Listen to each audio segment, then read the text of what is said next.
Surprise! I'm showing my face today. Welcome to the SWRA podcast, where aging, wellness, and wisdom intersect. I am Maggie Lazar, your host, and I am delighted to have you on.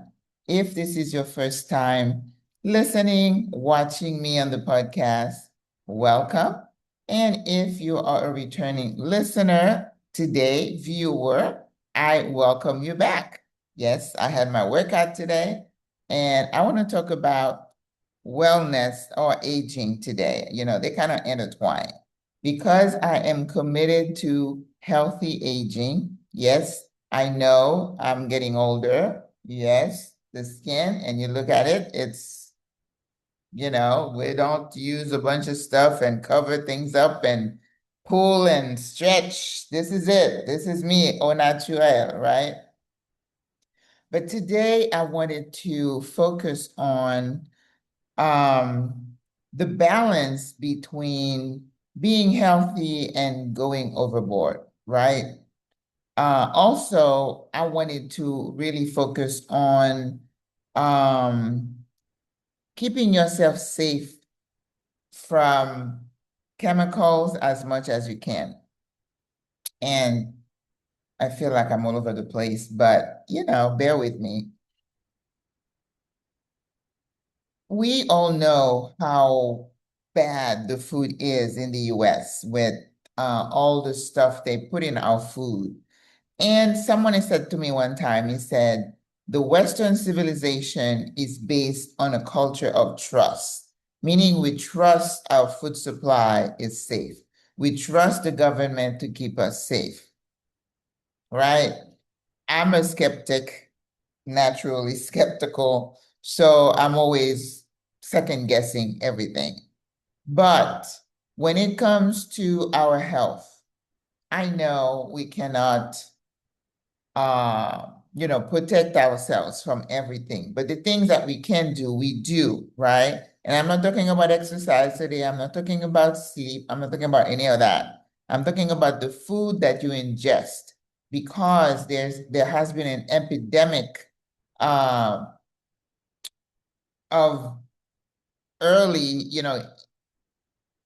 uh, colon cancer cases. Wow. Colon cancer cases in younger people. And so far, the medical community is trying to figure out what is causing it.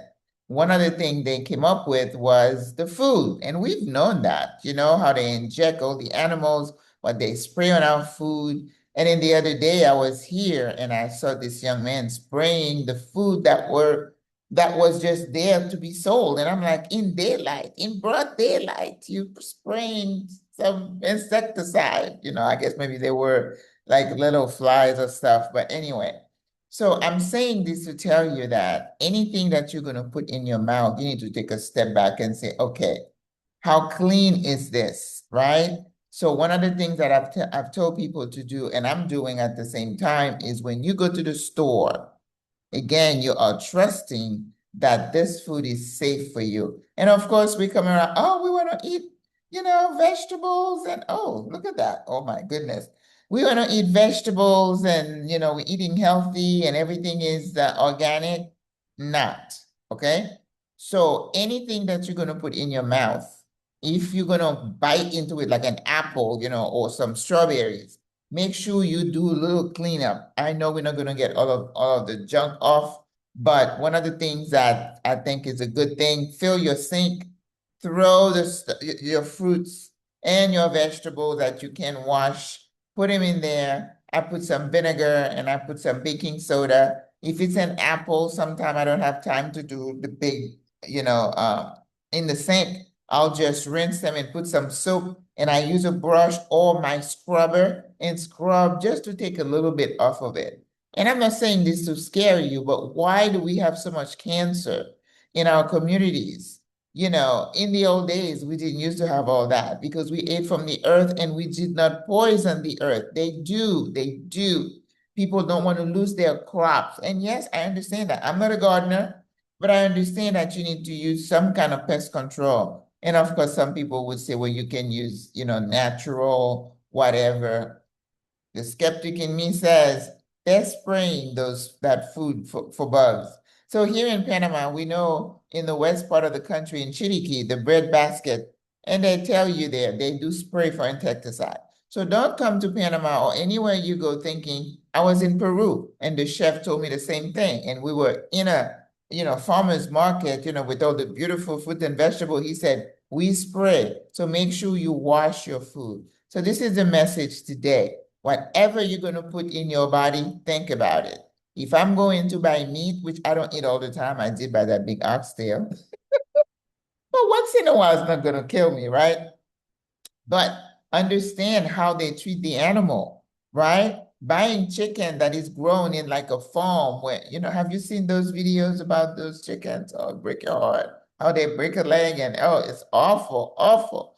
So if you don't have to eat the stuff, don't eat it. So if you want to eat some protein, go ahead and eat some. I know somebody said to me the other day, I'm a carnivore. Well, good sis, you do you. I'm just trying to tell you do your part to keep yourself as healthy as you can. That's why I boycott prepackaged food because I don't know how that package and what you put in it to keep it to last forever. Remember that McDonald's hamburger that they put there, it was there for like months or years and never changed or disintegrate? That's scary. That's scary. So whatever, and I'm a whole food plant-based fanatic because I buy all the stuff. But now I have to make sure when I get the yam or whatever, put it in that bath and scrub it. Because when you're peeling it, when you're cutting it, whatever is on the skin goes into your food again. So do what you can. And I know we can't do everything. We cannot keep ourselves, we can't live in a bubble. I get it. But what we can do, we need to do, oh my God, already 7 minutes. Those little um podcasts are supposed to be 5 minutes, but they've been getting longer and longer. I apologize. Were you happy to see my face today? All right. So I hope you have a good day. Go be a good human, a responsible human. You're responsible for you. All right. I'll see you tomorrow. Au revoir, à la prochaine. Bye. Let me know if you want me to put my face on this podcast or if just my voice is enough. I'm open to suggestions. All right. Bye.